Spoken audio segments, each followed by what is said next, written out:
सभी दोस्तों को मेरा नमस्कार। परमहंस योगानंद जी की योगी कथा अमृत प्रकरण 43। श्री युक्तेश्वर जी का पुनरुत्थान।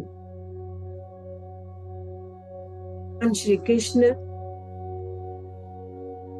मुंबई में रीजेंट होटल के एक अपने कमरे में बैठा था कि जगमगाते प्रकाश में भगवान का दिव्य रूप मेरे सामने प्रकट हुआ। तीसरी मंजिल के उस कमरे की ऊंची खुड़ी खिड़की से बाहर देख रहा था, तब अचानक सामने वाली ऊंची इमारत की छत के ऊपर यह अवर्णनीय दृश्य मेरी दृष्टि के सामने प्रकट हो गया। भगवान श्री कृष्ण मेरी ओर देखकर हाथ हिलाते हुए मुस्कुरा रहे थे और सिर हिला रहे थे। जब मैं उनके संदेश समझ नहीं पाया तो आशीर्वाद देने की मुद्रा में हाथ उठाकर वे अंतर्ध्यान हो गए। मन एक अद्भुत आनंद से भर उठा। मुझे ऐसा लगा कि कोई आध्यात्मिक घटना घटने वाली है। पश्चिम की ओर मेरी यात्रा कुछ समय के लिए रद्द हो गई थी।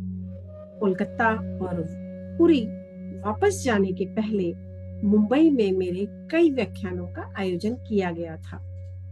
भगवान श्री कृष्ण के दर्शन के एक सप्ताह बाद 19 जून 1936 को दोपहर में 3 बजे मैं मुंबई में होटल के अपने कमरे में अपने पलंग पर बैठा ध्यान कर रहा था कि अचानक कमरे में एक दिव्य प्रकाश के फैलने से मेरा ध्यान टूट गया। मेरे खुले और विस्मय विस्फारित नेत्रों के सामने संपूर्ण कमरा एक अद्भुत विश्व में बदल गया। सूर्य प्रकाश एक स्वर्गीय तेज में बदल गया। रक्त मांस के शरीर में श्री युक्तेश्वर जी को अपने सामने देखकर आनंद अतिरिक्त की लहरों पर लहरें मुझ पर छाने लगी। बेटा, गुरुदेव ने अत्यंत स्नेहासिक्त कोमल स्वर में कहा। उनके चेहरे पर देवताओं को भी मोहित करने वाली ऐसी सुंदर मुस्कान खेल रही थी। उस समय जीवन पहली बार मैंने उनका चरण स्पर्श नहीं किया, बल्कि उन्हें अपनी बाहों में भर लेने के लिए आतुर होकर आगे बढ़ा। वह अपूर्व क्षण परम आनंद की उस बरसती वर्षा की तुलना में गत कुछ महीने में जो व्यथा वेदना मैंने सही थी वह कुछ भी नहीं थी। मेरे प्रभु, मेरे गुरुदेव, मेरे प्रियतम, आप मुझे छोड़कर क्यों चले गए? आनंद अतिरेक के कारण मैं असंबद्ध बोलने लग गया था। आपने मुझे कुंभ मेले में जाने ही क्यों दिया? आपको छोड़कर जाने के लिए मैं अपने आप को कितना कोसा। जहां मुझे बाबा जी की प्रथम दर्शन हुआ था, उस तीर्थ स्थल का दर्शन करने की तुम्हारी आशा भरी खुशियों पर मैं पानी नहीं फेरना चाहता था। मैं तो थोड़ी देर के लिए ही तुम्हें छोड़कर गया था। क्या अब फिर से तुम्हारे पास नहीं आ गया हूँ? पर यह आप ही हैं गुरुदेव, ये क्या है?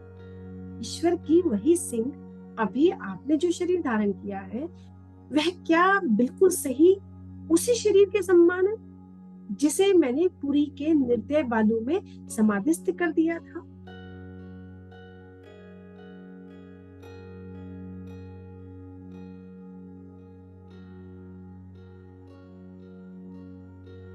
बेटा, मैं बिल्कुल वही हूँ।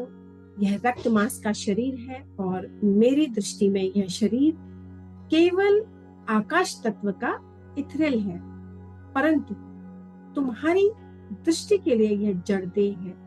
मैंने सृष्टि के परमाणुओं से एक पूर्णत नए शरीर की सृष्टि की है, जो बिल्कुल उस स्वप्न सृष्टि के शरीर जैसा ही है जिसमें तुमने अपनी स्वप्न सृष्टि की स्वप्न बालू में समाधि दे दी थी। वस्तुतः मेरा पुनरुत्थान हो चुका है, पृथ्वी पर नहीं बल्कि एक सूक्ष्म लोक में। इस सूक्ष्म के मानवों की तुलना में उस लोक में वास करने वाले लोग मेरे उच्च आदर्शों के अधिक अनुरूप है। तुम और तुम्हारे उन्नत प्रियजन भी किसी दिन उस लोक में मेरे पास आ जाओगे। मृत्युंजय गुरुदेव, मुझे और अधिक बताइए। गुरुदेव आनंद के साथ थोड़ा सा हंसते हुए बोले, प्रिय वत्स, क्या तुम अपनी पकड़ थोड़ी ढीली नहीं कर सकते? केवल थोड़ी सी ढीली कर दो। मैंने उन्हें बाहुपाश में ऐसे कस कर पकड़ रखा था मानो नागपाश में जकड़ लिया हो। मुझे वही नैसर्गिक हल्की सी सुगंध आ रही थी जो पहले उनके शरीर से निकला करती थी।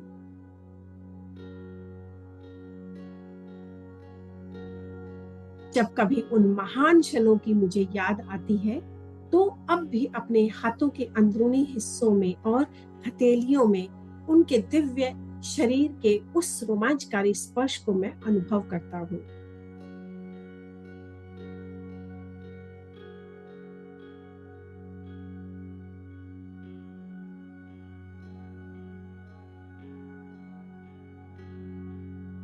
युक्तेश्वर जी ने बताया, जिस प्रकार कर्मों से मुक्ति पाने में मनुष्य की सहायता करने के लिए संतों और सद्गुरुओं को इस संसार में भेजा जाता है, उसी प्रकार ईश्वर ने एक सूक्ष्म लोक में वहां रहने वाले लोगों की मुक्त होने में सहायता करने का आदेश मुझे दिया है।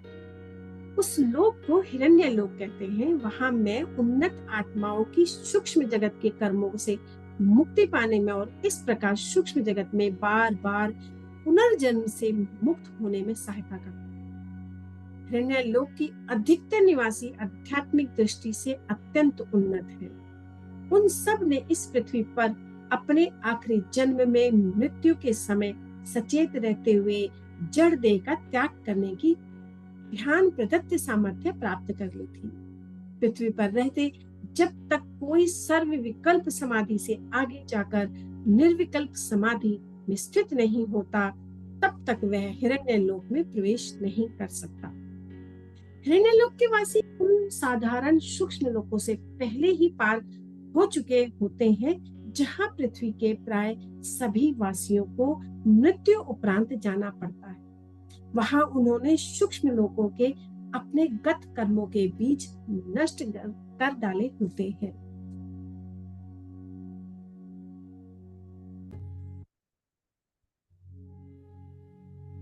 सूक्ष्म लोकों में इस प्रकार के आत्मोद्धार का कार्य उन्नत साधकों के अतिरिक्त कोई नहीं कर सकता, और तब अपनी आत्मा को सूक्ष्म जगत के कर्मों के शेष रहे लवलेशों से मुक्त करने के लिए इन साधकों को विधि के विधान के अनुसार हिरण्य लोक में, जो सूक्ष्म लोकों का सूर्य या स्वर्ग है, सूक्ष्म शरीर धारण कर जन्म लेना पड़ता है, जहाँ उनकी सहायता करने के लिए मैं उपस्थित हूँ। हिरण्य लोक में कुछ ऐसे लगभग पूर्ण अवस्था को प्राप्त हुए जीव भी हैं जो वहां उच्चतर कारण जगत से आए हैं। मेरा मन अब गुरुदेव के मन के साथ इस प्रकार पूर्ण एक रूप हो चुका था कि वे अपने शब्द चित्रों को कुछ हद तक शब्दों के द्वारा, शेष विचार संक्रमण के द्वारा मेरे मन में पहुंचा रहे थे। इस प्रकार मैं उनके विचार चित्रों को तुरंत ग्रहण कर रहा था। गुरुदेव कहते गए, शास्त्रों में तुमने पढ़ा है कि ईश्वर ने मानव आत्मा को एक के बाद एक 3 शरीरों में आबद्ध किया है। भाव या कारण शरीर, सूक्ष्म शरीर जो मनुष्य की मानसिक और भावनात्मक प्रकृति का स्थान है, और स्थूल पंच भौतिक शरीर पृथ्वी पर मनुष्य अपनी देह इंद्रियों से युक्त रहता है। सूक्ष्म जगत के लोगों का काम अपनी चेतना, भावनाओं और प्राण शक्ति से बने शरीर से चलता है। कारण शरीरधारी जीव भावों के बने आनंदमय कारण जगत में रहता है। मेरा कार्य उन सूक्ष्म देहधारियों का मार्गदर्शन करता है जो कारण जगत में प्रवेश करने के लिए तैयार हो रहे हैं। परम पूज्य, सूक्ष्म जगत के बारे में मुझे और अधिक बताइए। श्री युक्तेश्वर जी के कहने पर मैंने अपना आलिंगन ढीला तो किया था, तथापि अभी भी उन्हें अपनी बाहों में ही भर रखा था। मेरी अमूल्य निधि मुझ तक पहुंचने के लिए मृत्यु का भी उपहास करने वाले मेरे गुरुदेव जो आए थे। गुरुदेव बताने लगे, अनेक सूक्ष्म लोक हैं जिनमें सूक्ष्म देहधारी प्राणी वास करते हैं।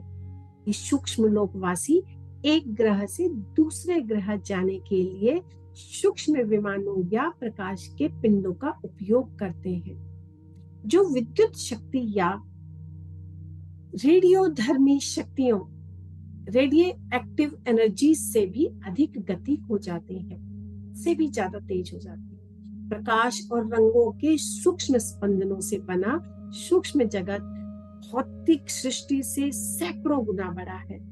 संपूर्ण भौतिक सृष्टि संपूर्ण जगत के विशाल तेजोमय गुब्बारे के नीचे एक छोटी सी ठोस टोकरी के समान लटकी हुई है।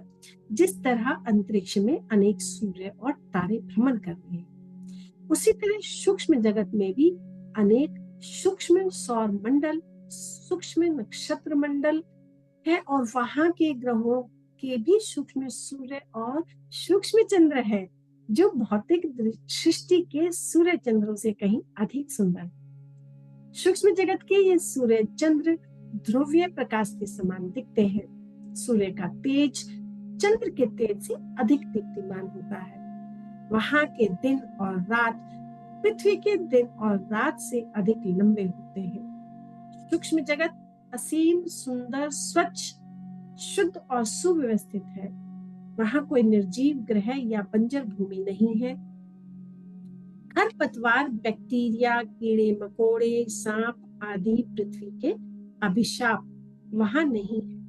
सूक्ष्म जगत में पृथ्वी की भांति परिवर्तनशील और अनिश्चित जलवायु और ऋतु नहीं है। वहां सदैव चिर वसंत ऋतु के समशीतोष्ण जलवायु रहती है। यदा कदा ज्योतिर्मय हिमपात होता है तथा बहुरंगे प्रकाश की बारिश होती है। सूक्ष्म जगत के ग्रहों पर स्फटिक जल की झीलें, उज्जवल समुद्र और इंद्रधनुष की नदियां बहुतायत में है। सूक्ष्म जगत से सूक्ष्मतर स्वर्ग हिरण्य लोक में तो नहीं, परंतु साधारण सूक्ष्म जगत में करोड़ों जीव रहते हैं, जो कमोबेश नए नए ही पृथ्वी से वहां आए होते हैं। इनके अतिरिक्त वहां असंख्य परियां, मत्स्य कन्याएं, मछलियां, पशु, बौने, भूत प्रेत, उपदेवता भी रहते हैं और ये सब अपने अपने कर्मों की गुणवत्ता स्तर के अनुसार सूक्ष्म जगत के विभिन्न ग्रहों पर रहते हैं। अच्छी और बुरी आत्माओं के लिए विभिन्न दैवीय प्रसाद और स्पंदनात्मक क्षेत्रों की व्यवस्था है। अच्छी आत्माएं मुक्त रूप से संचार कर सकती हैं, परंतु बुरी आत्माएं सीमित क्षेत्र में ही संचार कर सकती हैं।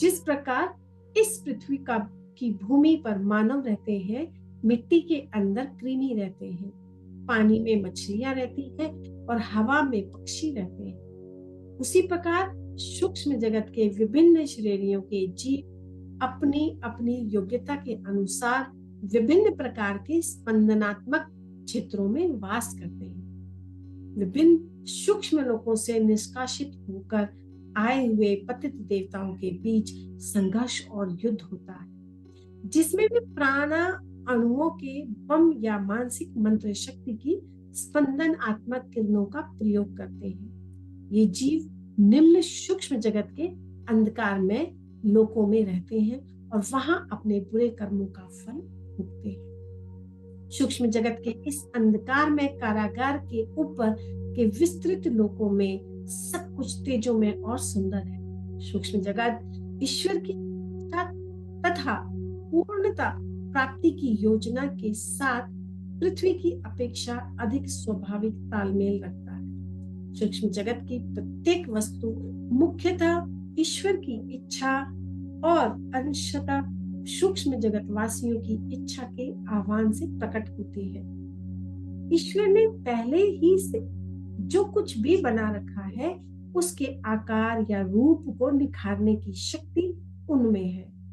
ईश्वर ने अपनी सूक्ष्म जगतवासी संतानों को अपनी इच्छानुसार सूक्ष्म जगत में फेरबदल करने या सुधार करने की स्वतंत्रता और अधिकार दे रखा है।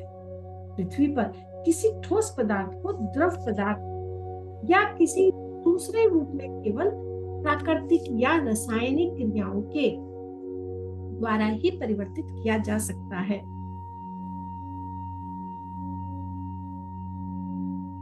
परंतु सूक्ष्म जगत के धन पदार्थ वहां के वासियों की इच्छा मात्र से द्रव और पदार्थों, वायुओं या ऊर्जा में तत्क्षण रूपांतरित हो जाते हैं। गुरुदेव बता रहे थे कि यह पृथ्वी, समुद्र, जमीन और हवा में युद्ध एवं हत्याओं से कलुषित है, परंतु सूक्ष्म जगत में सुख, सामंजस्य और समानता है।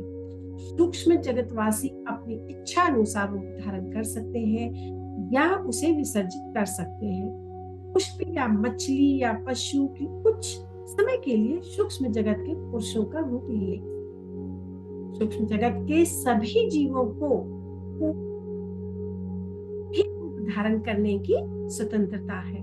वे आसानी से एक दूसरे से संपर्क कर सकते हैं और किसी भी अटल नियम, निश्चित नियम से आबद्ध नहीं।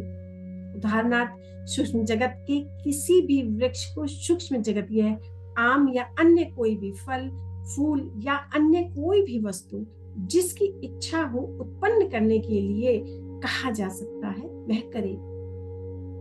सूक्ष्म जगत में कर्मों के अनुसार कुछ बंधन तो है, परंतु विविध रूपों में किसी विशिष्ट रूप का कोई विशेष महत्व नहीं। वहां सब कुछ ईश्वर की सृजनकारी प्रकाश से स्पंदित है। यहाँ कोई भी नारी गर्भ से जन्म नहीं, नर नारी जन्म गर्भ से जन्म नहीं लेता। सूक्ष्म जगतवासी अपनी विराट इच्छा शक्ति की सहायता से विशिष्ट रचना के अनुसार लघु रूप दिए गए सूक्ष्म शरीर को अस्तित्व में लाकर संतान को प्रकट करते हैं। हाल ही में स्थूल शरीर से युक्त मुक्त हुआ जीव अपने समान ही मानसिक एवं आध्यात्मिक प्रवृत्तियों रखने वाले सूक्ष्म जगतीय परिवार में उनके निमंत्रण पर जन्म लेता है। सूक्ष्म शरीर पर ठंडी या गर्मी या अन्य प्राकृतिक परिस्थितियों का कोई प्रभाव नहीं होता। सूक्ष्म शरीर में सूक्ष्म मस्तिष्क और प्रकाश का सहस्त्रदल कमल होता है तथा सुषुम्ना में स्थित 6 जागृत चक्र होते हैं। हृदय सूक्ष्म मस्तिष्क में से महाप्राण और शक्ति प्रकाश प्राप्त करता है। उसे सूक्ष्म नाड़ियों और शरीर कोशिकाओं या प्राणा अणुओं में प्रवाहित करता है। सूक्ष्म जगत के जीव प्राणा अणुओं की शक्ति और पवित्र मंत्रों के स्पंदनों से अपने रूप में परिवर्तन कर सकते हैं। अधिकांश जीवों का सूक्ष्म शरीर उनके अंतिम स्थूल शरीर की प्रतिमूर्ति होता है। उनका चेहरा, शरीर पृथ्वी पर उसकी युवा अवस्था जैसा था, वैसा ही दिखता है। कभी कभी मुझ जैसा कोई अपनी वृद्ध अवस्था का ही रूप बनाए रखना भी पसंद करता है। गुरुदेव से तरुणाई फूट फूट कर पड़ रही थी और यह कहते हुए वे उल्लास के साथ हंसने लगे। गुरुदेव ने आगे कहा, स्थानिक त्रिआयामी भौतिक जगत का ज्ञान केवल पंचेंद्रियों द्वारा ही हो सकता है, परंतु सूक्ष्म लोकों का ज्ञान सर्वसमावेशक छठी इंद्रिया अर्थात अंतर्ज्ञान से होता है। सारे सूक्ष्म जगतवासी केवल अंतर्ज्ञान से ही शब्द, स्पर्श, रस, रूप, गंध की अनुभूति कर लेते हैं। कि 3 आंखें होती हैं और जिनमें से 2 अर्धोन्मिलित होती है। तीसरा और मुख्य सूक्ष्म जो ललाट पर खड़ा स्थित होता है, खुला रहता है। सूक्ष्म प्राणियों के भी कान, नाक, आंखें, जीभ और त्वचा, ये सारी बाह्य इंद्रियां होती है, परंतु वे शरीर के किसी भी हिस्से से कोई भी संवेदन प्राप्त कर सकते हैं। इसके लिए वे केवल अंतर्ज्ञान का उपयोग करते हैं। वे कान या नाक या त्वचा से देख सकते हैं, आंखों से या जीभ से सुन सकते हैं, कान या त्वचा से स्वाद चख सकते हैं आदि। मनुष्य के स्थूल शरीर को असंख्य खतरे रहते हैं और यह आसानी से घायल हो सकता है या इसके अंग भी आसानी से कटकर अलग हो सकते हैं। जबकि सूक्ष्म शरीर पर कभी कभी कट सकता है या उसमें खरोंच आ सकता है, परंतु इच्छा मात्र से वह तुरंत ठीक भी हो जाता है। देव, क्या यह सब सूक्ष्म जगतवासी सुंदर होते हैं? सूक्ष्म जगत में सौंदर्य को एक आध्यात्मिक गुण माना जाता है, बाह्य रूप में।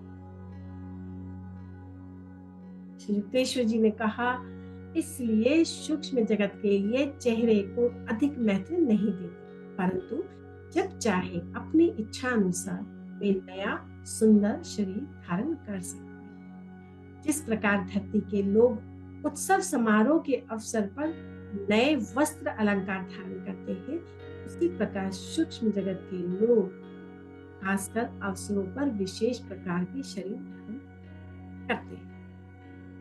हिरण्यलोक जैसे सूक्ष्म जगत के उच्च लोकों में तब आनंदो उत्सव मनाए जाते हैं जब आध्यात्मिक उन्नति द्वारा कोई जीव सूक्ष्म जगत से मुक्त होकर उसके स्वर्ग अर्थात कारण जगत में प्रवेश करने योग्य हो जाता है। ऐसे अवसरों पर अदृश्य परमपिता तथा उनमें विलीन हो चुके संत जन अपनी अपनी पसंद का शरीर धारण कर उत्सव में सम्मिलित हुए। परमपिता अपने प्रिय भक्त को खुश करने के लिए उसी की इच्छा के अनुसार रूप धारण करते हैं। यदि उस भक्त ने भक्ति के द्वारा भगवान की आराधना की हो तो वह भगवान को जगन माता के रूप में देखता है। ईसा मसीह को अनंत परम तत्व का पितृ रूप अन्य सब रूपों से अधिक अच्छा लगता था। सृष्टा ने प्रत्येक सृष्ट जीव को स्वतंत्र व्यक्तित्व प्रदान किया है। इस कारण सर्वशक्तिमान ईश्वर से कल्पनीय एवं अकल्पनीय सभी प्रकार के रूपों की मांग होती रहती है। मेरे गुरुदेव और मैं दोनों ही इस पर साथ साथ हंसने लगे। श्री युक्तेश्वर जी अपनी बांसुरी के समान मधुर आवाज में आगे कहते गए, पूर्व जन्मों के मित्र और सूक्ष्म जगत में एक दूसरे को आसानी से पहचान लेते। मित्रता के अमरत्व को देखकर वे आनंदित होते हैं और उसी के साथ प्रेम की अनश्वरता उनकी समझ में आ जाती है, जिस पर पृथ्वी पर होने वाले दुखद मिथ्या वियोग के समय प्राय संदेह किया जाता है। सूक्ष्म जगतवासियों का अंतर्ज्ञान सूक्ष्म और जड़ जगत के बीच पर्दे को भेद कर पृथ्वी पर चलने वाली गतिविधियों का निरीक्षण कर सकता है, परंतु मानव सूक्ष्म जगत को नहीं देख सकता जब तक उसकी छठी इंद्रिय कुछ हद तक विकसित न हो जाए। हजारों पृथ्वीवासियों ने सूक्ष्म जगत की या किसी सूक्ष्म जगतवासी की क्षणिक झलक देखी है। हृदय लोक में वास करने वाली उन्नत आत्माएं सूक्ष्म जगत के लंबे लंबे दिन और रात में अधिकांश समय परम आनंद में जागृत रहती हैं और सृष्टि को चलाने से संबंधित जटिल समस्याओं का समाधान करने में, उद्धार में सहायता करती रहती है।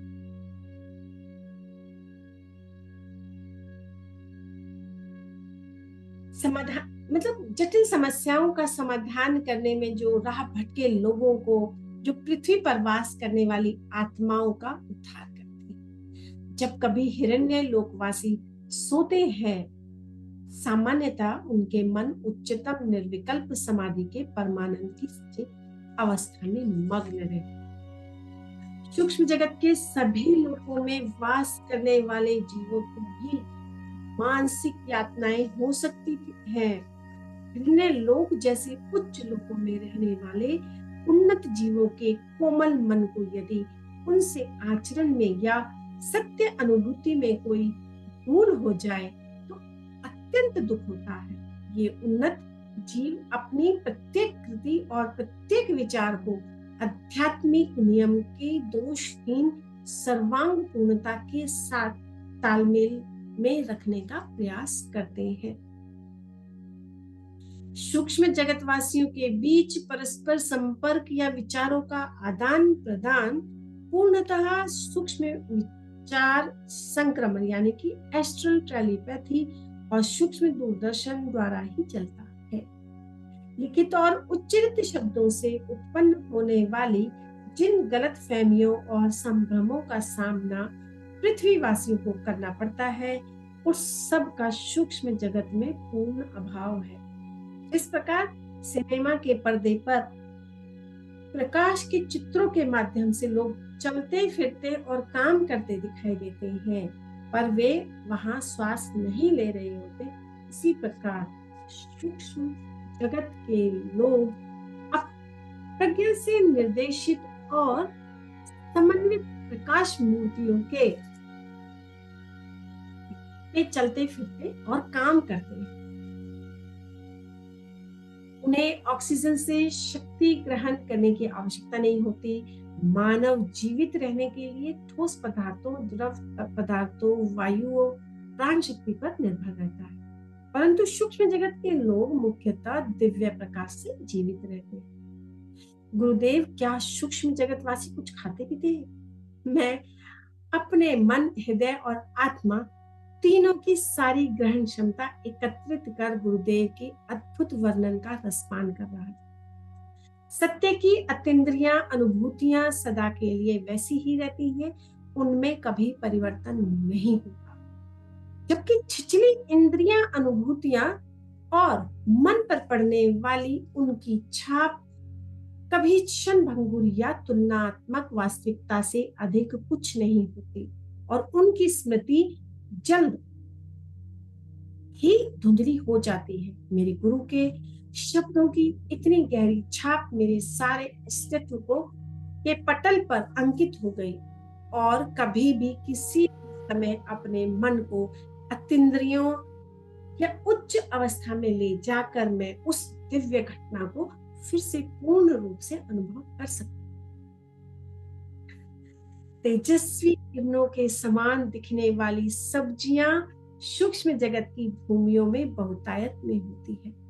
उन्होंने कहा, सूक्ष्म जगतवासी सब्जियां खाते हैं, प्रकाश के तेजस्वी झरने, नदी नालों में बहने वाला एक प्रकार का अमृत पीते हैं, और जिस प्रकार पृथ्वी के लोगों के अदृश्य चित्रों को टेलीविजन की मदद से अंतरिक्ष से खींचकर प्रकट किया जा सकता है और बाद में वे फिर से अंतरिक्ष में विसर्जित हो जाते हैं, उसी प्रकार अंतरिक्ष में वनस्पतियों और पौधों के विचरण करते ईश्वर निर्मित अदृश्य सूक्ष्म परिकल्पना चित्र सूक्ष्म जगतवासियों की इच्छा मात्र से वहां प्रकट होकर सूक्ष्म ग्रह पर उतर आते हैं। इसी प्रकार उन लोगों की विलक्षण से विलक्षण कल्पनाओं से सुगंधित फूलों के पूरे पूरे उद्यान वहां प्रकट हो जाते हैं और बाद में अंतरिक्ष में विलीन होकर अदृश्य हो जाते हैं। हृदय लोक के समान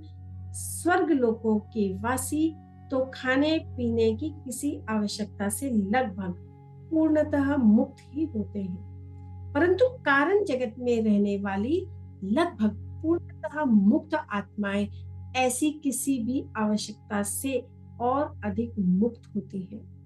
वे दिव्य परमानंद के सिवा और किसी चीज का सेवन नहीं करती। पृथ्वीलोक से मुक्त होकर सूक्ष्म जगत में आई आत्मा के पृथ्वी पर लिए हुए भिन्न भिन्न जन्मों की अनेक संबंधियों, पिताओं, माताओं, पत्नियों, पतियों और मित्रों के साथ भेंट होती जाती है। जब वे सूक्ष्म लोकों के विभिन्न हिस्सों में आमने सामने आते हैं, इसलिए उसकी समझ में नहीं आता कि वे किससे अधिक प्रेम करें। इस प्रकार वह सभी को ईश्वर की संतान के रूप में तथा ईश्वर की अभिव्यक्ति के रूप में प्रेम करना सीखता है।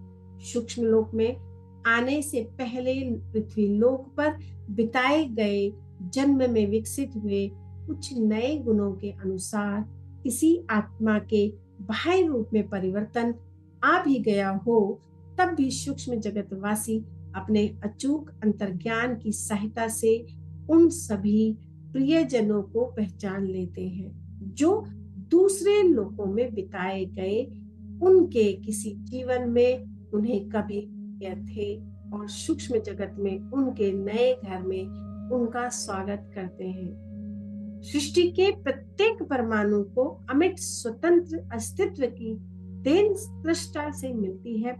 इसलिए सूक्ष्म जगत में कोई मित्र किसी भी रूप में क्यों ना आए, वह पहचान लिया जाएगा। जैसे पृथ्वी पर कोई अभिनेता या नाट्य कलाकार किसी भी रूप में क्यों ना आए, ध्यान से देखने पर पहचान ही लिया जाता है। सूक्ष्म जगत में जीवन की अवधि पृथ्वी लोक की अपेक्षा बहुत लंबी होगी। पृथ्वी की काल गणना के मानकों के अनुसार कहा गया तो सामान्य उन्नति की हुई आत्मा सूक्ष्म जगत में साधारणतः 500 से 1000 वर्ष तक जीती है। कुछ रेडवुड वृक्ष अन्य वृक्षों से सहस्रों वर्ष अधिक जीते हैं। कुछ योगी सैकड़ों वर्षों तक जीवित रहते हैं, जबकि अधिकांश मनुष्य 60 वर्ष की आयु से पहले ही मर जाते हैं। वैसे ही सूक्ष्म जगत में भी कुछ लोग वहां के जीवन की साधारण अवधि से कहीं अधिक काल तक जीवित रहते हैं। सूक्ष्म जगत में आने वाले लोग अपने भौतिक कर्मों के बोझ के अनुसार वहां कम या अधिक काल तक रहते हैं। उनके भौतिक कर्मों का भार उन्हें एक सुनिश्चित अवधि में पुनः पृथ्वी पर वापस खींच लाता है। सूक्ष्म जगत में रहने वालों को अपना तेज युक्त शरीर छोड़ते समय मृत्यु के साथ कष्टकर संघर्ष नहीं करना पड़ता, परंतु इनमें से कुछ लोग अपना सूक्ष्म शरीर छोड़कर उससे भी सूक्ष्म कारण शरीर में जाने का विचार से किंचित घबरा उठते हैं। सूक्ष्म जगत अनचाही मृत्यु, रोग, व्याधि, वृद्धावस्था से मुक्त है। ये तीनों ही त्रास पृथ्वी लोक के अभिशाप है, जहां मनुष्य ने अपनी चेतना को एक दुर्बल जड़ शरीर के साथ इतनी पूर्णता से एक रूप हो जाने दिया कि केवल जीवित रहने के लिए भी उसे हवा, अन्न और निद्रा की नियमित आवश्यकता पड़ती है। जड़ देह की मृत्यु के साथ श्वास रुक जाता है और बाद में शरीर कोशों का विघटन शुरू हो जाता है। सूक्ष्म शरीर की मृत्यु होने पर जिन प्राण अणुओं से वह बना था, वह सब प्राण अणु, प्राण शक्ति की कणिकाएं बिखर जाते हैं। जड़ देह की मृत्यु होने पर जीव का अपने रक्त मांस के शरीर का बोध नष्ट हो जाता है और सूक्ष्म जगत में अपने सूक्ष्म शरीर का बोध उसे होता है। यथा समय सूक्ष्म जगत में उसकी मृत्यु हो जाती है और इस प्रकार सूक्ष्म जगत के जन्म मृत्यु को अनुभव कर वह फिर स्थूल जगत में जन्म मृत्यु को अनुभव करता है। इस प्रकार सूक्ष्म और स्थूल जन्म मृत्यु के चक्रों से बार बार गुजरना ही मायाबद्ध जीवों के अपरिहार्य नियति है। शास्त्रों में दिए गए स्वर्ग और नरक के वर्णन सुनकर मनुष्य के अंतर मन के गहन तल में सुप्त पड़ी सुखमय सूक्ष्म जगत के, दुखमय और पार्थिव जगत के अनुभवों की स्मृतियां कभी कभी जाग उठती है।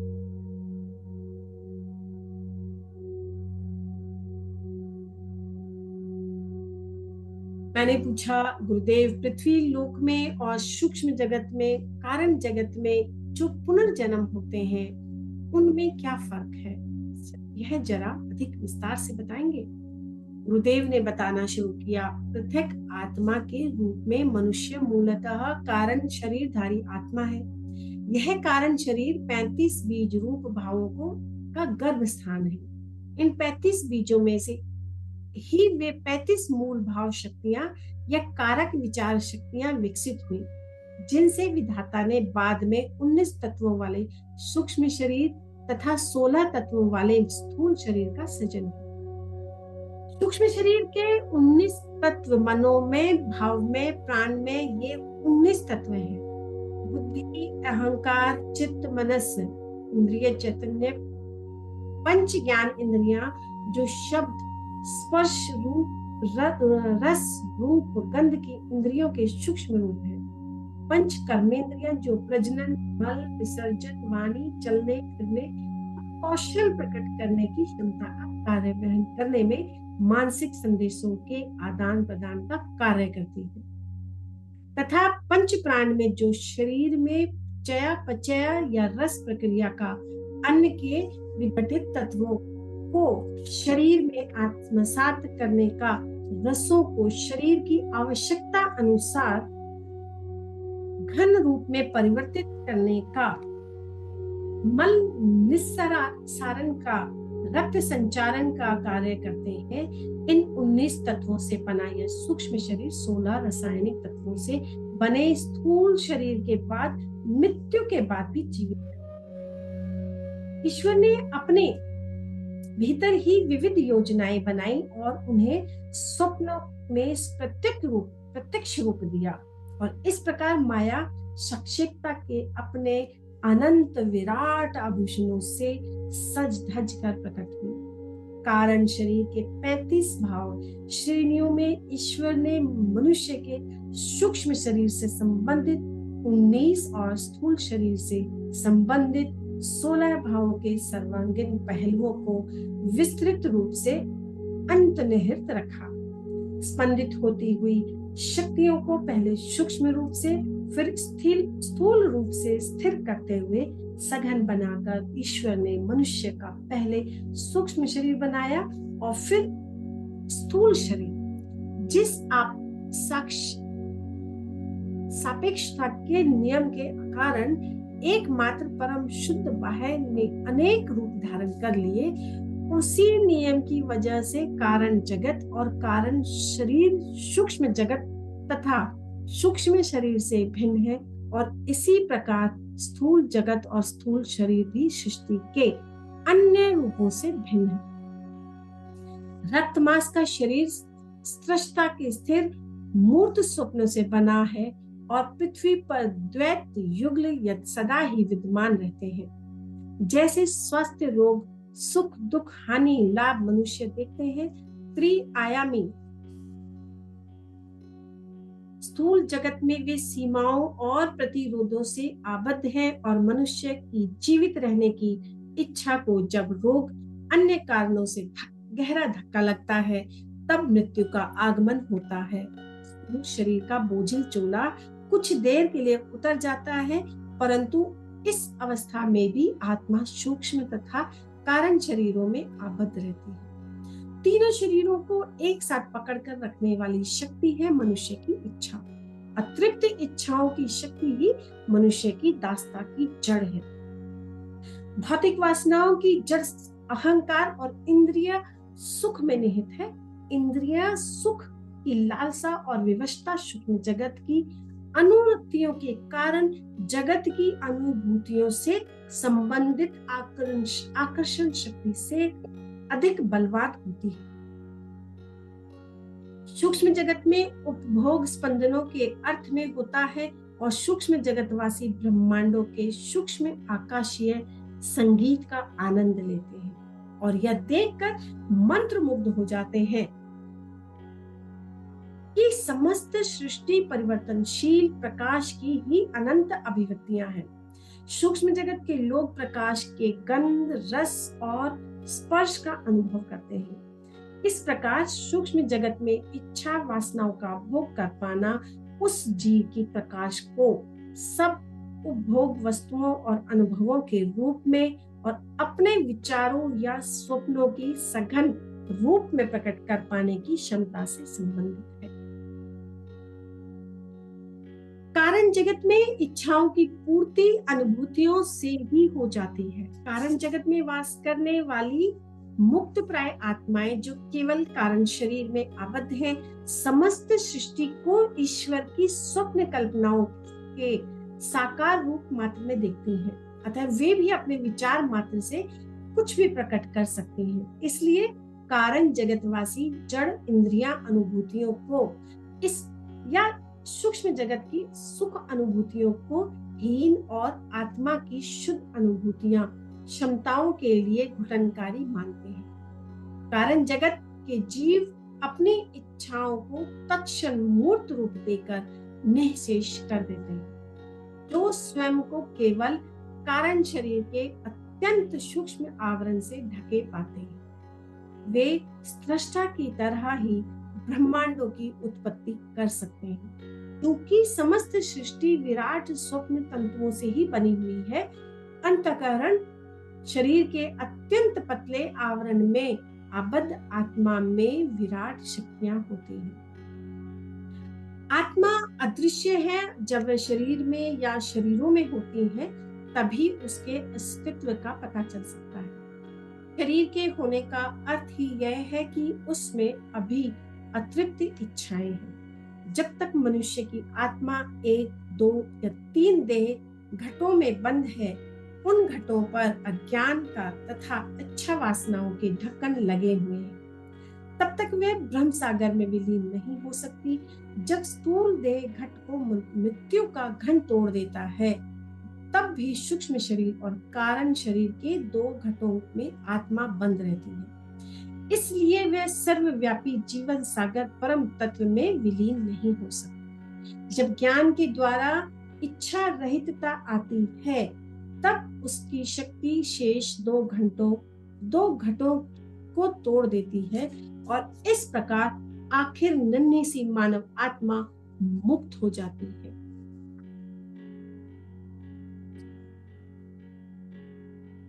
तब वह मायातीत परम तत्व के साथ एक हो जाती है। मैंने अपने दिव्य गुरुदेव से उच्च एवं गूढ़ कारण जगत पर और अधिक प्रकाश डालने का अनुरोध किया।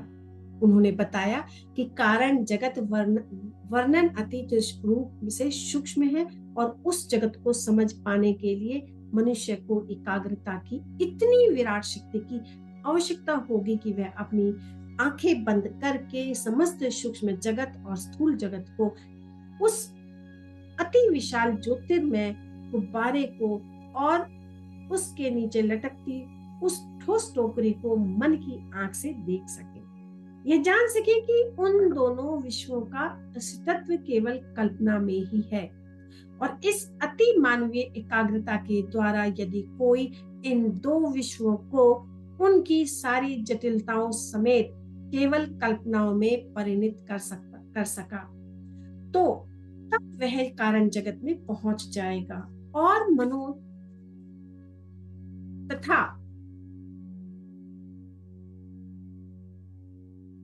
पदार्थ जगत के मिलन की सीमा रेखा पर खड़ा हो जाएगा। वहां खड़ा होकर मनुष्य ठोस पदार्थ, तरल पदार्थ, वायु, विद्युत, ऊर्जा, समस्त जीव, देवी देवता, मानव, प्राणी, मनुष्य, पक्षी, पशु, पेड़ पौधे, जीवाणु, सूक्ष्माणु, समस्त जीव निर्जीव जगत के चैतन्य के रूप में उसी प्रकार देखता है जिस प्रकार मनुष्य आंखें बंद करने के बाद भी अपने अस्तित्व का बोध रहता है। उसका शरीर उसकी आंखों को ना दिख रहा हो, केवल मन की कल्पना में उस समय उसका अस्तित्व हो। जो कुछ एक मनुष्य कल्पना में कर सकता है, वह सब एक कारण जगतवासी वास्तव में कर सकता है। बड़ी से बड़ी कल्पनाशील मानव बुद्धि भी केवल मन में ही विचार के एक छोर से दूसरे छोर तक दौड़ लगा सकती है, एक ग्रह से दूसरे ग्रह पर छलांग लगा सकती है, या अंततः के विवर में अंतहीन रूप से नीचे नीचे जा सकती है, या रॉकेट की तरह आकाश में उड़ान भर सकती है, आकाश गंगाओं और नक्षत्र पुंजरों के बीच सर्च लाइट की भांति जगमगा सकती है। परंतु कारण जगतवासियों के पास इससे बहुत अधिक स्वतंत्रता है कि वे बिना किसी भौतिक या सूक्ष्म बाधा के या बिना किसी कर्म बंधन के मर्यादा के अपनी इच्छाओं को सहज ही तत्क्षण साकार कर सकते। कारण जगतवासियों को यह ज्ञान है कि ना तो स्थूल जगत मूलतः इलेक्ट्रॉनों से बना है, ना ही सूक्ष्म जगत मूलतः प्राण कणिकाओं से बना है, बल्कि ये दोनों ही जगत में ईश्वरीय विचार तत्व के सूक्ष्मतम कणिकाओं से बने हैं, जिन्हें माया ने अर्थात सापेक्षता के नियम ने खंडित विघटित कर दिया है। माया की भूमिका स्पष्टता सृष्टि को सृष्टा से विभक्त करना ही है। कारण जगत में वास करने वाली आत्माएं परस्पर एक दूसरे को आनंद में परम तत्व के पृथक पृथक बिंदुओं के रूप में पहचानती है।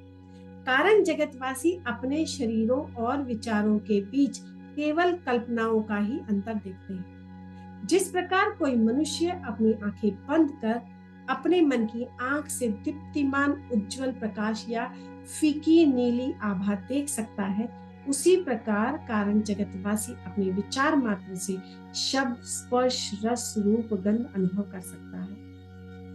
विराट मन के बल से किसी भी वस्तु का सृजन कर सकते हैं और उसका विलय भी कर सकते हैं। कारण जगत में मृत्यु, पुनर्जन्म केवल विचार में ही होता है।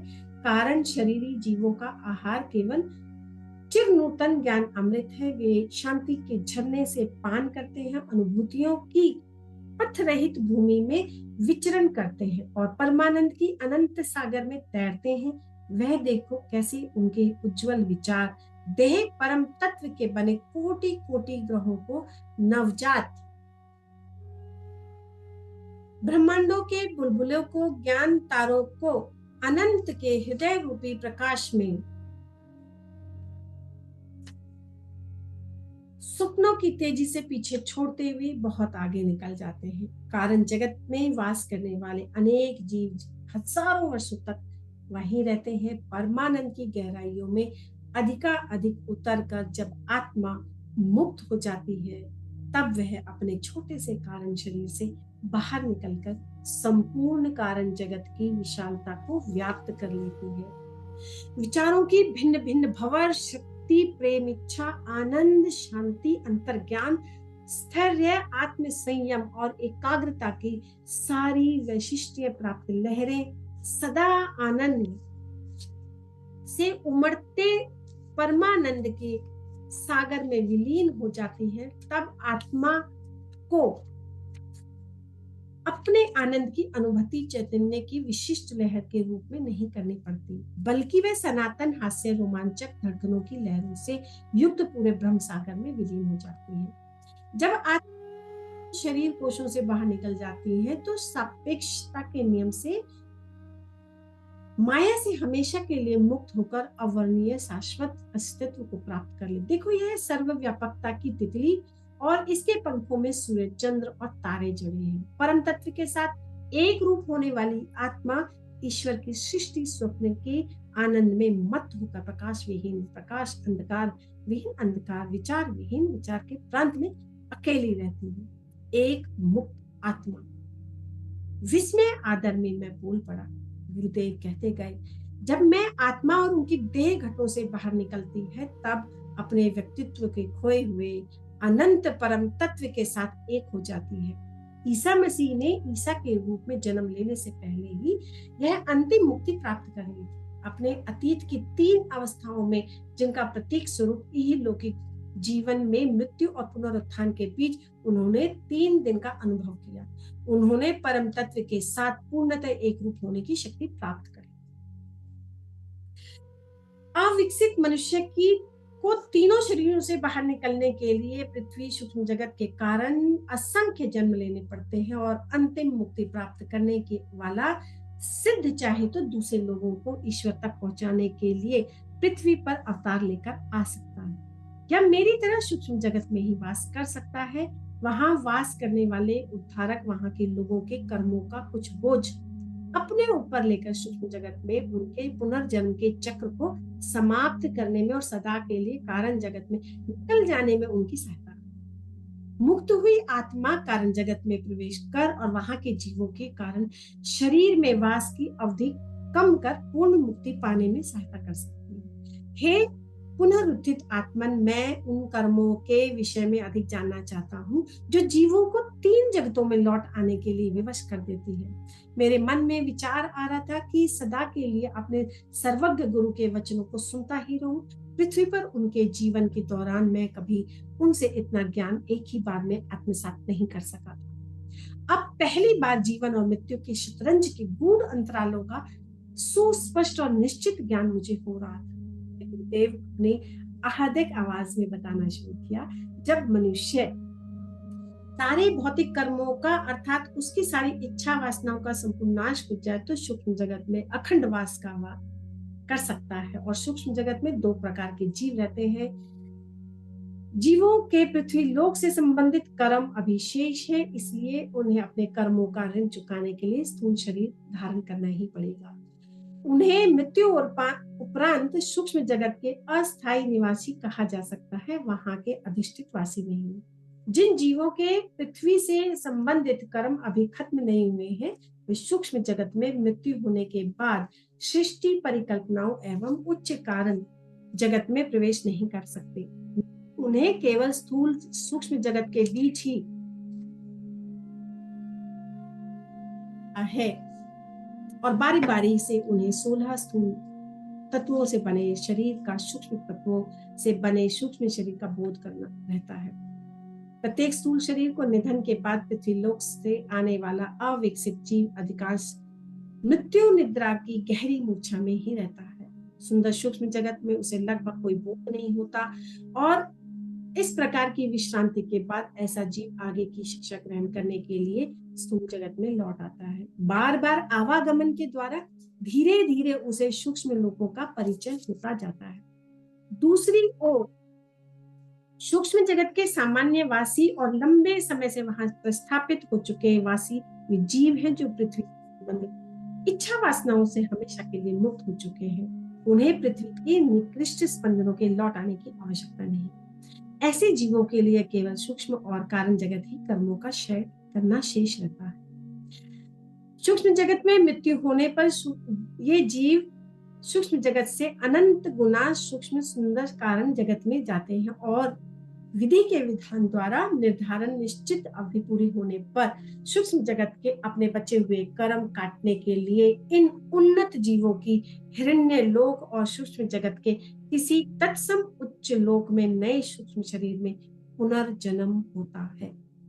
इसके पश्चात श्री युक्तेश्वर जी ने कहा, बेटा अब यह बात तुम्हारी समझ में अधिक तरह से आ गई होगी। ईश्वर की आज्ञा से ही मेरा पुनरुत्थान हुआ है और यह पुनरुत्थान विशेषकर उन आत्माओं का उद्धार करने के लिए कारण जगत में लौटकर सूक्ष्म जगत में पुनर्जन्म धारण करते हैं। आत्माओं के लिए नहीं, पृथ्वी लोक से सूक्ष्म जगत में आते हैं और पृथ्वी लोक से आने वाले जीवों के पृथ्वी से संबंधित कर्म यदि शेष हो तो हिरण्य लोक के समान किसी अति उत्तम लोक उच्च लोक तक नहीं पहुंच सकते। जिस प्रकार पृथ्वी के अधिकांश लोगों ने ध्यान से प्राप्त होने वाली अंतर्दृष्टि द्वारा सूक्ष्म जगत में जीवन के उच्चतर सुखों लाभों को पहचाना नहीं सीखा, इसलिए मृत्यु के बाद पृथ्वी के ही सीमित निष्कृष्ट सुखों में लौट आने की उनकी इच्छा होती। उसी प्रकार सूक्ष्म जगत में भी वास करने वाले अनेक जीव सूक्ष्म शरीर के विघटन के समय कारण जगत में आध्यात्मिक आनंद की उच्च अवस्था की कोई कल्पना नहीं कर पाते और तुलना में सूक्ष्म जगत के अधिक स्थूल एवं निष्कृष्ट सुखों पर ही विचार केंद्रित रखने के कारण उस सूक्ष्म जगत में ही लौट आने को ललायित रहते हैं। ऐसे जीवों के लिए सूक्ष्म जगत में मृत्यु होने के बाद उस कारण जगत के भाव लोगों के अखंड वास कर पाने के लिए जो विधाता से केवल एक महीन पर्दे द्वारा ही अलग है, सूक्ष्म जगत से संबंधित अत्यंत भारी कर्मों को काटना आवश्यकता है। कारण जगत में कोई जीव तभी हमेशा के लिए रह सकता है जब आंखों को सुखद लगने वाले सूक्ष्म जगत के किसी सुख की उसमें कोई इच्छा न रही हो, तो सूक्ष्म जगत में वापस आने का लालच दे सके।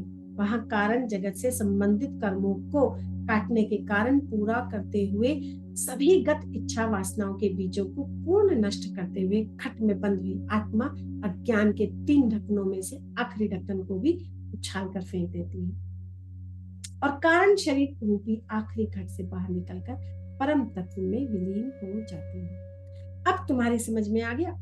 गुरुदेव ने अत्यंत मधुर मुस्कान के साथ पूछा। जी हाँ, आपकी कृपा से मैं आनंद और कृतज्ञता से अवाक हो गया हूँ। न किसी गीत से न किसी मुझे पहले कभी ऐसी प्रेरणापद ज्ञान प्राप्त हुआ था। यदि हिंदू शास्त्रों में कारण जगत और सूक्ष्म लोकों की तथा मनुष्य के 3 शरीरों का उल्लेख तो है, पर पहुंच से कितने बाहर और अर्थहीन लगते हैं शास्त्रों के वे पन्ने।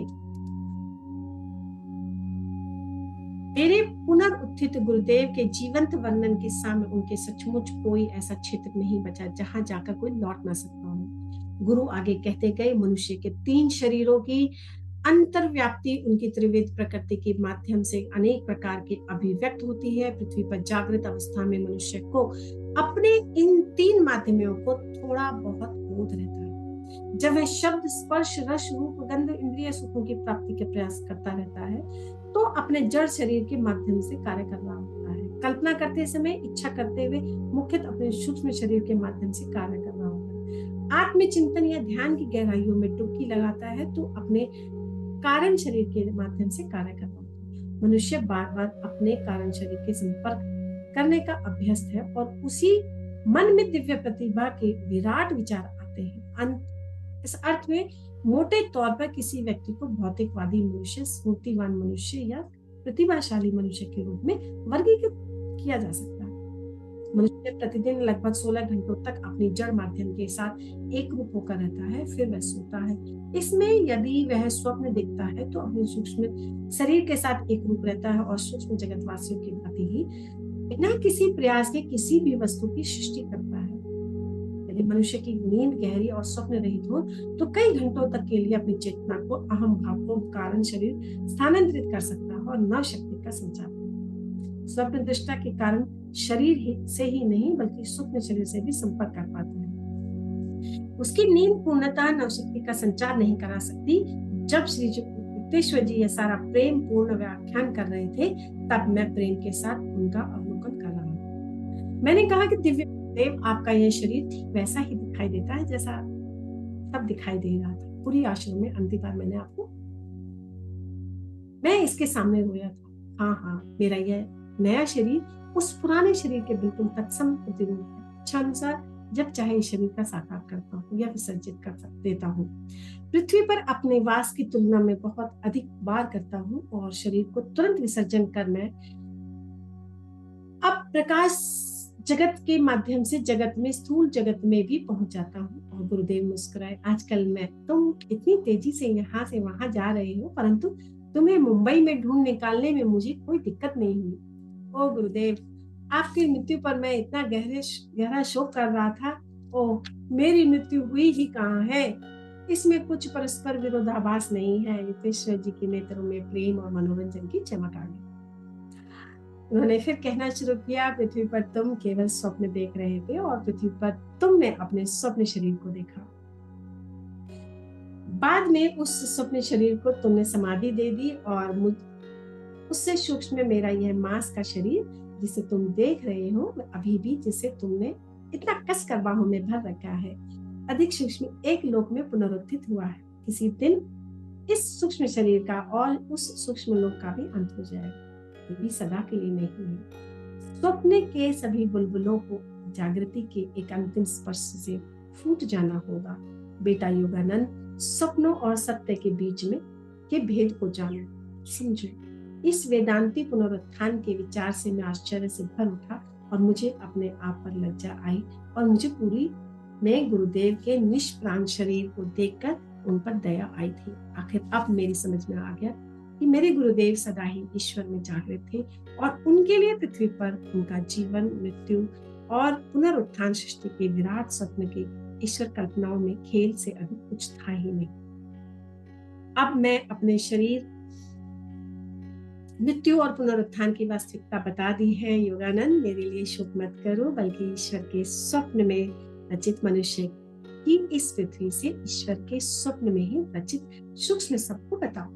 इससे संसार के दुखग्रस्त, मृत्यु भय पीड़ित स्वप्न दृष्टाओं के हृदय में नई आशा का संचार होगा। जी गुरुदेव, गुरुदेव के पुनरुत्थान पर मुझे हो रहा आनंद कितनी स्वेच्छा से मैं स्वयं ही दूसरों में बांटूंगा। पृथ्वी पर मेरे मानदंड इतने अधिक ऊंचे थे कि अधिकांश लोगों की प्रकृति के लिए मैं अति कष्टदायक थे। मैं आवश्यकता से अधिक डांटा करता था।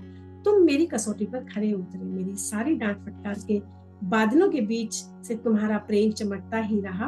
अब मैं कभी अपनी दृष्टि कठोर नहीं करूंगा, कभी तुम्हें डांट फटकार नहीं लगाऊंगा। अपने महान गुरु की डांट फटकारों का अभाव मुझे कितना खल रहा था। उनकी हर फटकार मेरे लिए सुरक्षा कवच बन गई। परम पूज्य गुरुदेव लाखों बार मुझे डांटिए, अभी फटकार लगाइए, अब मैं कभी तुम्हें नहीं फटकारूंगा। उनकी दिव्य आवाज में गंभीरता थी, परंतु उसमें कहीं हास्य की झलक भी थी। ईश्वर की माया स्वप्न में जब तक तुम और मैं अलग दिखते रहेंगे, तब तक हम दोनों साथ साथ मुस्कुराते रहेंगे। हम दोनों एक बनकर विराट परमात्मा में लीन हो जाएंगे। तब तुम्हारी मुस्कुराहट और मुस्कुराहट होगी और हमारी और तुम्हारी गीत, आनंद गीत ईश्वर के साथ समस्वरता रखने वाले भक्तों के सुनने के लिए अनंत काल तक प्रसारित होते रहेंगे। तत्पश्चात श्री युक्तेश्वर जी की कुछ ऐसी बातें मेरा मार्गदर्शन किया जिन्हें मैं वहां प्रकट नहीं कर सकता। मुंबई के उस होटल के कमरे में उन्होंने मेरे साथ जो 2 घंटे बिताए, उन 2 घंटों में उन्होंने मेरे प्रत्येक प्रश्न का उत्तर दिया। 1936 के जून महीने में उस दिन उस विश्व के संबंध में उनके द्वारा की गई अनेक भविष्यवाणी साकार भी हो चुकी थी। अब मैं तुमसे विदा लेता हूँ प्रिय योगानंद। ये शब्द मेरे कानों में से टकराते ही मैंने अनुभव किया कि मेरे बाहुपाश में से गुरुदेव का शरीर विलय हो रहा था। बेटा, मेरी आत्मा के कण कण में उनके शब्द गूंज उठे। जब भी तुम निर्विकल्प समाधि के द्वार से प्रवेश कर मुझे पुकारोगे, तब आज ही की तरह रक्त मांस के शरीर में मैं तुम्हारे पास आ जाऊंगी।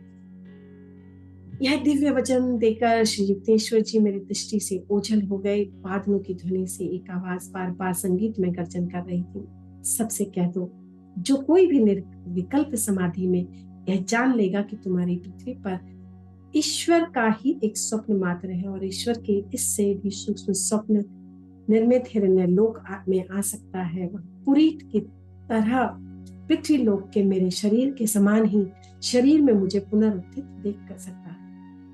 योगानंद सबसे कहते, वियोग का मेरा दुख दूर हो गया। उनकी मृत्यु पर करुणा भाव और शोक ने मेरी शांति छीन ली थी। वह शोक करुणा मानो लज्जित होकर भाग गए। अब उन्मुक्त अनंत रंध्रों से परमानंद के फव्वारे छूट रहे थे।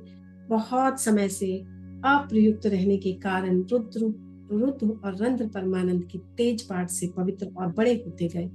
मेरे अंतर चक्षु के सामने मेरे पूर्व जन्म चलचित्र की भांति प्रकट हो रहे थे। अतीत के सारे अच्छे और बुरे कर्म गुरुदेव के दिव्य दर्शन के कारण मेरे चारों ओर फैले दैवी प्रकाश में घुल गए। अपनी आत्मकथा की इस प्रकरण में मैंने अपने गुरु की आज्ञा का पालन कर इस सुखद वार्ता का प्रसार किया, जबकि जिज्ञासा रहित पीढ़ी फिर एक बार मुझसे इससे समृद्ध और व्याकुल हो उठेगी। दीनहीन बनना मनुष्य अच्छी तरह जानता है, निराशा भी शायद ही किसी के लिए नई हो, फिर भी ये दोनों ही विकृतियां हैं, मनुष्य की सच्ची नियति का हिस्सा नहीं है। मनुष्य जब संकल्प करेगा, उस दिन वह मुक्ति के पथ पर आरूढ़ हो जाएगा। बहुत अधिक समय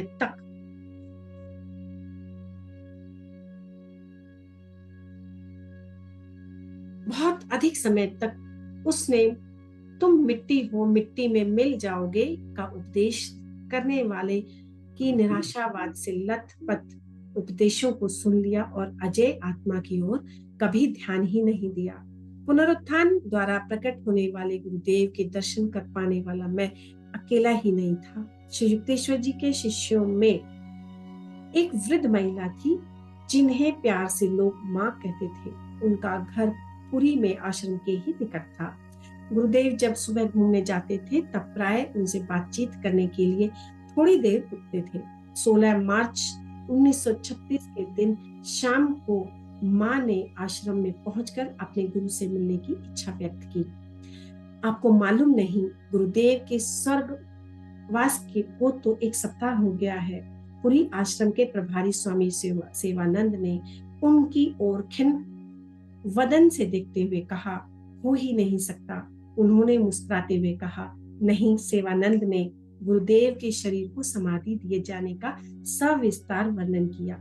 फिर उसने कहा, आइए मैं आपको सामने के बगीचे में उनकी समाधि के पास ले चलता हूँ। माँ ने सिर हिलाते हुए कहा, उनकी कोई समाधि नहीं है। आज सुबह 10 बजे वे हमेशा की तरह मेरे दरवाजे के सामने से घूमने गए। बाहर सूर्य के उज्जवल प्रकाश में कई मिनट मिनटों तक मैंने उनसे बातें की। उन्होंने ही मुझसे कहा, आज शाम आश्रम में आ जाना।